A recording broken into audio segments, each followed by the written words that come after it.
ভিয়েতনামে training গ্রাউন্ডে বাংলাদেশ অনূর্ধ্ব-23 দল রোদ এড়িয়ে ছায়াতে হেঁটে কিছুটা স্বস্তি খোঁজার চেষ্টা। কিন্তু এশিয়ান কাপ বাছাইয়ে মোরসালিন কিউবারা কি আসলেই স্বস্তিতে আছেন? গ্রুপ পর্বের প্রথম ম্যাচে ভিয়েতনামের কাছে 2-0 গোলে হারে ফ্যানদের অনেকে হতাশ হলেও যারা খেলা দেখেছেন তাদের জন্য এটা অনেক বড় রিলিফ যে এর বেশি গোল হজম করতে হয়নি। And for that credit goes to keeper Shrabon. একাই এক হালি নিশ্চিত গোল সেভ করেছেন। কথা হলো জায়ান, তানিল সালিক আর কিউবা যে প্রবাসী ফুটবলারদের নিয়ে এতটা হাইপ উঠেছিল তারা কি করলেন? এক কথায় উত্তর, প্রত্যাশা মেটাতে পারেননি। ফার্স্ট হাফ জুড়ে খেলা কিউবা মিচেল একাধিকবার বল লুজ করেছেন। ৭৪ মিনিটে নামা তানিল সালিক অল্প সময়ে বল যাও পেয়েছেন, ফাউল করেই হাতছাড়া করেছেন। আর সব শেষে জায়ান আহমেদ একাই কিছু স্কিল দেখালেও সেটা গোটা টিমের সাথে ঠিকমতো মিক্স আপ হয়নি। এমন অবস্থায় ইয়েমেন, যারা প্রথম ম্যাচে সিঙ্গাপুরকে ২-১ গোলে উড়িয়ে দিয়েছে, তাদের বিপক্ষে কি রেজাল্ট আশা করছে বাংলাদেশ? ইয়েমেন আমাদের সমমানের টিম, কিছু ব্যক্তিগত স্কিলফুল প্লেয়ার আছে, বাট আমরা ওদের যে দুর্বল জায়গাগুলো আছে সেগুলো শনাক্ত করেছি, প্লেয়ারদেরকে দেখিয়েছি। ভিডিও সেশন ছিল ওখানে, তাদের খুব স্ট্রেন্থ জোন কোন জায়গায় সেগুলো দেখিয়েছি।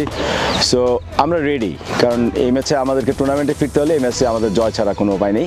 সো আমরা সবাই রেডি, ইনশাল্লাহ কালকে 3 পয়েন্ট নিয়ে ইনশাল্লাহ মাঠ থেকে ফিরবো। ইয়েমেনের বিপক্ষে 3 পয়েন্ট চান সহকারী কোচ হাসান আল মামুন। আর এমন সময়ই চান যখন হেড কোচ অসুস্থ, নাম্বার 10-এর ইম্প্যাক্ট মাঠে খুঁজে পাওয়া যায় না, দলের মধ্যে নেই প্রপার সিঙ্ক্রোনাইজেশন। এরপরেও ইয়েমেনের বিপক্ষে বাংলাদেশ স্ট্র্যাটেজি সাজিয়েছে ভিডিও ফুটেজ দেখে।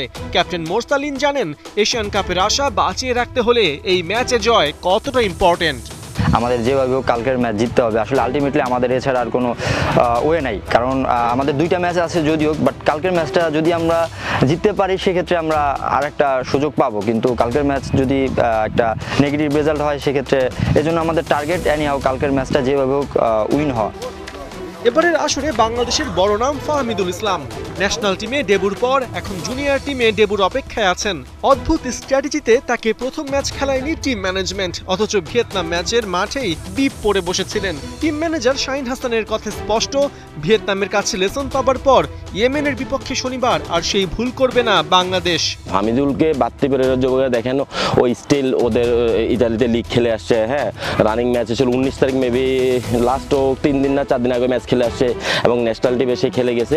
সে যেহেতু আসতেছে, এই ম্যাচ আমরা পাই না বিকজ অফ ওর 18 ঘন্টা জার্নি ছিল সবকিছু মিলে, তো এই ম্যাচ ইনশাল্লাহ সে থাকবে।